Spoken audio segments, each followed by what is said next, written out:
Klang Simpang லிமா Tamil பள்ளியில் 6 மாத காலமாக கணினி வகுப்பு இல்லை. மாணவர்கள் ஏமாற்றம், பெற்றோர்கள் ஆதங்கம். புந்தோங்கைச் சேர்ந்த லாரி டிரைவர் மற்றும் பாதுகாவலரின் மகன் லவனேஷ் மகேந்திரன் SPM தேர்வில் 10A பெற்று சாதனை. காதலியை 23வது மாடியிலிருந்து தள்ளி கொலை செய்த ஆடவன் மனநல பரிசோதனைக்கு உத்தரவு. அலூர் காஜாவில் மோட்டார் சைக்கிளை இரவல் தர மறுத்த அண்ணனை வெட்டிய தம்பி.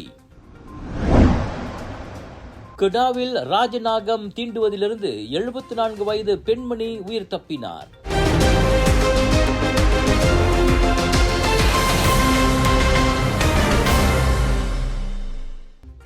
நாட்டிலேயே அதிகமான மாணவர்களை கொண்ட தமிழ் பள்ளிகளில் ஒன்றாக கருதப்படும் கிள்ளான் சிம்பாங் லிமா தமிழ் பள்ளியில் கடந்த 6 மாத காலமாக கணினி வகுப்பு நடத்தப்படாததால் அப்பள்ளியைச் சேர்ந்த 1500 மாணவர்கள் ஏமாற்றம் அடைந்துள்ளதோடு அவர்களது பெற்றோர்களும் கவலையடைந்துள்ளனர். கடந்த 1999ஆம் ஆண்டு முதல் 2023ஆம் ஆண்டு வரை இப்பள்ளியில் பாட நேரத்திலேயே முதல் வகுப்பு முதல் 6ஆம் வகுப்பு வரையிலான மாணவர்களுக்கு கணினி பாடம் போதிக்கப்பட்டு வந்தது. ஆனால் இனி பாட நேரத்திலேயே கணினி வகுப்பு நடத்தக்கூடாது என கிள்ளான் மாவட்ட கல்வி அலுவலகம் மற்றும் ஸ்லாங்கோர் கல்வித்துறையின் உத்தரவினால் இவ்வாண்டு தொடக்கத்திலிருந்து சிம்பாங் லிமா தமிழ் பள்ளியில் கணினி வகுப்பு நடத்தப்பட முடியாமல் இருக்கிறது. இதனால் பல அரசு சார்பற்ற நிறுவனங்கள் மற்றும் பல்வேறு நன்கொடையாளர்கள் இப்பள்ளிக்கு வாங்கிக் கொடுத்த சுமார் 150 கணினிகள் பயன்படுத்த முடியாமல் தற்போது கிடப்பில் போடப்பட்டுள்ளன. பள்ளி நேரத்திலேயே கணினி வகுப்பு நடத்தப்பட்டு வந்ததால் இப்பள்ளியில் முதல் வகுப்பு முதல் 6ஆம் வகுப்பு வரை பயின்று வந்த அனைத்து மாணவர்களும் கணினி கையாளும் அடிப்படை பயிற்சி முதல் ஒரு இணைய பக்கத்தை தயாரிக்கும் வரை ஆற்றலை பெற்று வந்தனர். அதோடு மட்டுமின்றி அப்பள்ளி மாணவர்கள் கணினி தொடர்பான பல்வேறு போட்டிகளிலும் சிறந்த வெற்றிகளை குவித்து வந்தனர். இப்போதைய புதிய உத்தரவினால் வருமானம் குறைந்த குடும்பங்களைச் சேர்ந்த B40 மாணவர்களும் கணினி பயிற்சியில் பங்கேற்கும் வாய்ப்பை இழந்திருக்கின்றனர். தகவல் தொழில்நுட்பம் முதல் செயற்கை நுண்ணறிவு உட்பட கணினி துறையில் பல்வேறு நிபுணத்துவத்தை தமது மாணவர்கள் பெற வேண்டும் என பிரதமர் டத்தோஸ்ரீ அன்வார் இப்ராஹிம் தலைமையிலான மடானி அரசாங்கம் ஊக்குவித்து வரும் இவ்வேளையில் கிள்ளான் மாவட்ட கல்வி அலுவலகம் மற்றும் ஸ்லாங்கோர் கல்வித்துறையின் உத்தரவினால் சிம்பாங் லிமா மாணவர்களுக்கு பின்னடைவு ஏற்பட்டுள்ளதாக அப்பள்ளியின் கணினி நடவடிக்கை குழுவிற்கான தலைவர் நாகராஜா சின்னையா வணக்க மலேசியாவிடம் தெரிவித்தார். பாட நேரத்திலேயே கணினி வகுப்பு நடத்தப்பட வேண்டும் என பெற்றோர்கள் விரும்புவதோடு கடந்த 20 ஆண்டு காலமாக எந்தவொரு பிரச்சனையும் இன்றி சுமூகமாக நடைபெற்ற இந்த அணுகுமுறையை மனிதாபிமானத்தோடு தொடர்வதற்கு கிள்ளான் மாவட்ட கல்வி அலுவலகம் மற்றும் ஸ்லாங்கோர் கல்வித்துறை விரைந்து அனுமதிக்க வேண்டும் என அவர் வலியுறுத்தினார். பாட அட்டவணை நேரத்திலேயே கணினி வகுப்பு நடத்தப்படுவதால் மாணவர்கள் போக்குவரத்து மற்றும் உணவு பிரச்சனையை எதிர்நோக்க மாட்டார்கள். பெற்றோர்களும் பள்ளி மேலாளர் வாரியமும் கணினி வகுப்பு செயல்படுவதற்கு முழு ஒத்துழைப்பு வழங்கி வருவதால் தங்களது கோரிக்கைக்கு கல்வி அதிகாரிகள் இணக்கம் தெரிவிக்க வேண்டும் என பள்ளி வாரிய குழுவின் உறுப்பினருமான நாகராஜ சின்னையா கேட்டுக் கொண்டார். லாரி டிரைவர் மகன் தானே, 1A 2A எடுப்பாயா என்ற கேள்விகளுக்கு மத்தியில் வளர்ந்தவன் தான் நான் என்கிறார் இப்போ புந்தோங்கைச் சேர்ந்த லவனேஷ் மகேந்திரன். இந்த ஏளன கேள்விகள் தான் தன்னை SPM தேர்வில் 10A எடுக்க உத்வேகம் அளித்ததாக தெரிவிக்கிறார் இவர். இப்ப அப்பா கூட நான் ஹாலிடேஸ்ல லோரி டிரைவர்லாம் போவேன், லோரி வேலைக்கு. அப்போ அங்க இறக்கிற இடத்துல சில பேர் டிஸ்ரெஸ்பெக்ட் பண்ணுவாங்க. நீ ஒரு சைனீஸ் அங்கிள் ஏற்கனவே கேட்டாரு, என்ன நீ இப்ப படிக்கிறியா, எடுத்த என்ன 1A 2A எடுப்பியான்னு கேட்டாங்க. ஸோ அவருக்காகவே நான் நிரூபிக்கணும், எங்க அப்பா அம்மாவுக்கு நிரூபிக்கணும் படித்தேன். எனக்கு உண்மையிலே ரொம்ப ஹாப்பினஸ். ஏன்னா எங்க அம்மா அப்பாவுக்கு ரொம்ப உண்மையிலே ஒரு ப்ரௌட் மூமெண்ட். நான் இந்த 8A+2A எடுத்துல மோஸ்ட்லி அப்பாவுக்கு ஒரு ப்ரௌட் மூமெண்டா இருந்திருக்கணும். ஆனா அவர் இப்ப இல்லை. கடந்த மார்ச் மாதத்தில் தந்தையை இழந்த லவனேஷ் பாதுகாவலராக பணிபுரியும் தன் தாய் சுமதியின் அரவணைப்புடன் இப்போ தாமான் தாசிக் இடைநிலைப் பள்ளியில் கல்வியை கற்றுள்ளார். மலேசிய அறிவியல் பல்கலைக்கழகத்தில் மருத்துவர் கல்வி பயிலும் தனது அக்காவின் உறுதுணை, ஆசிரியரின் வழிகாட்டுதல் மற்றும் தனது சுய யுக்திகளும் தன்னை SPM தேர்வில் சிறந்த தேர்ச்சி பெற வழிவகுத்ததாக வணக்க மலேசியாவிடம் பகிர்ந்து கொண்டார் இவர். ஸ்டாண்டர்ட் 1லேருந்து Form 4 வரைக்கும் நான் உண்மையாக ரொம்ப படிக்க மாட்டேன், ஆவரேஜ் ஸ்டூடெண்ட் தான். அப்புறம் Form 5ல தான் நிறைய போட்டிகள் இந்த ஃப்ரெண்ட்ஸ் ஸ்கூல்லேயே வந்து, ஏன்னா எங்கள் ஸ்கூலில் வந்து டாப்பர் வந்து ஒரு சைனீஸ் கேர்ள் தான். அப்போ அவங்களை வெட்டணுக்காகவே வந்து நான் வந்து ஃபார்ம் 5ல தான் வந்து ஃபுல் கான்சென்ட்ரேட் ஃபோக்கஸ் பண்ணி ஆரம்பித்தேன். ஆக்சுவலி வந்து நான் நிறைய டிப்ஸ்லாம் கையாண்டேன். அது வந்தது வந்து நான் காலையில் 4 o'clock எந்திரிச்சு ஃபர்ஸ்ட் மெடிடேஷன், அண்ட் தென் அது ஒரு 20 minutes, அப்புறம் ஒரு ஒர்க் அவுட் அது ஒரு 20 minutes, அண்ட் தென் 1 hourக்கு வந்து ஒரு ஸ்டடி செஷன் வச்சுக்குவேன். லைக் இப்போ எவ்ரிடே வந்து 2 subjectsனால் மார்னிங் ஒரு சப்ஜெக்ட், அப்புறம் ஈவினிங் ஒரு சப்ஜெக்ட் வச்சுக்குவேன். அண்ட் தென் மோஸ்ட்லி வந்து நான் படிக்கிறதுக்காட்டும் இப்போ மேத்ஸுக்குலாம் வந்து நிறைய ப்ராக்டிஸ் செய்வேன். அப்புறம் சிஜாராலே வந்து நான் நிறைய யூடியூப் வீடியோஸ் பார்ப்பேன். எஸ்பெஷலி வந்து சிஜாரா ஸ்பெஷலிஸ்ட்னு ஒரு யூடியூப் வீடியோ இருக்கு. அவர் வந்து குறவான பாப் தான், நான் அவரை எக்ஸ்பிளைன் பண்ணுறது நல்லா பிடிக்கும்.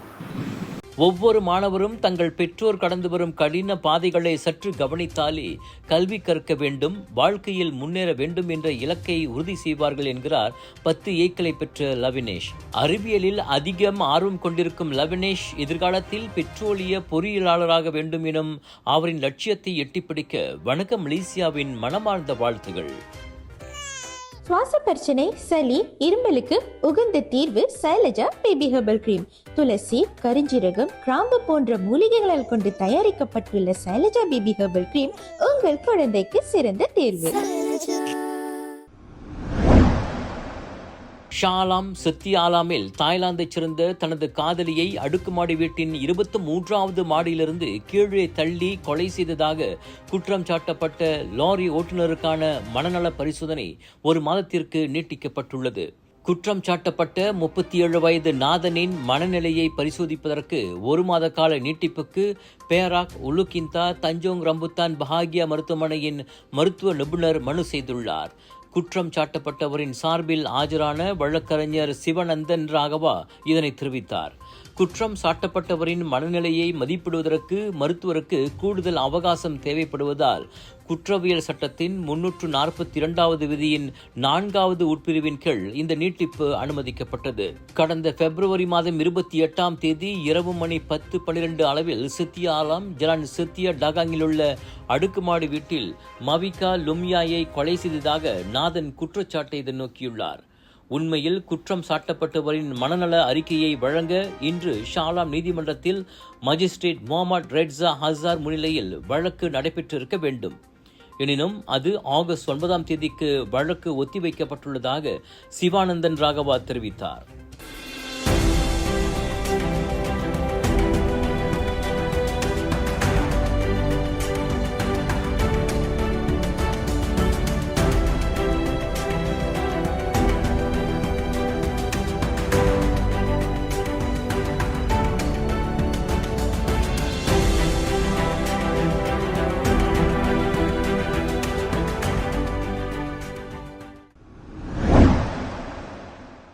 அலூர் கஜா கம்போங் நிலாயான் குவாலாலுங்கியில் தனது மோட்டார் சைக்கிளை இரவல் கொடுக்க தவறிய வர்த்தகர் ஒருவரை ஆத்திரத்திற்கு உள்ளான அவரது தம்பி கத்தியால் வெட்டினார்.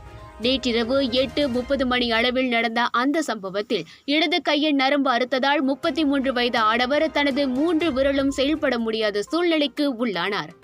தாம் தாக்கப்படுவதற்கு முன் அந்த நபர் குவாலா சுங்கை பாருவில் உள்ள போலீஸ் நிலையம் சென்று தனக்கு உதவி தேவை என கோரிக்கை விடுத்துள்ளார்.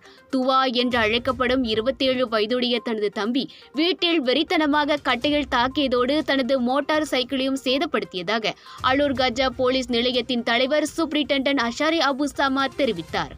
பாதிக்கப்பட்டவரின் தம்பியை கைது செய்வதற்காக குற்ற துடைத்தொழிப்பு பிரிவை சேர்ந்த போலீசார் அந்த ஆடவருடன் அவரது வீட்டிற்கு சென்ற போதிலும் வீட்டிலிருந்து அவரது தம்பி முரட்டுத்தனமாக செயல்பட்டுள்ளான். தாக்குதல் நடத்திய வேலையில்லாத ஆடவன் பின்னர் கைது செய்யப்பட்டதோடு அவன் மெத்தாபெத்தாமைன் போதைப் பொருளை பயன்படுத்தியிருப்பதும் விசாரணையில் தெரியவந்துள்ளது. காயத்திற்கு உள்ளான வர்த்தகர் தற்போது சீராக இருப்பதோடு அவர் மலாக்கா மருத்துவமனையில் மருத்துவரின் கண்காணிப்பில் இருந்து வருகிறார்.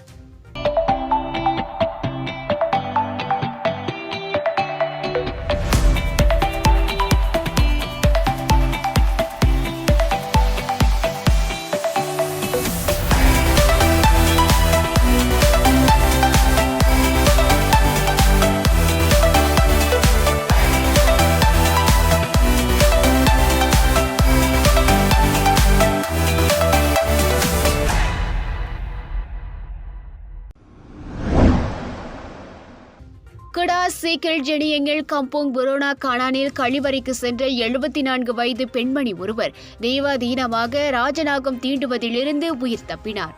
பார்வை மங்கிய அந்த பெண்மணி சிறுநீர் கழிப்பதற்கு கழிவறைக்கு சென்றபோது அங்கு பாம்பு சீரும் சத்தத்தை கேட்டு உடனடியாக அங்கிருந்து வீட்டிற்குள் ஓடி வந்தார். இதனைத் தொடர்ந்து சீக்கில் உள்ள தீயணைப்பு மற்றும் மீட்பு நிலையத்திற்கு அதிகாலை மணி 3:30 அளவில் தகவல் கொடுக்கப்பட்டது.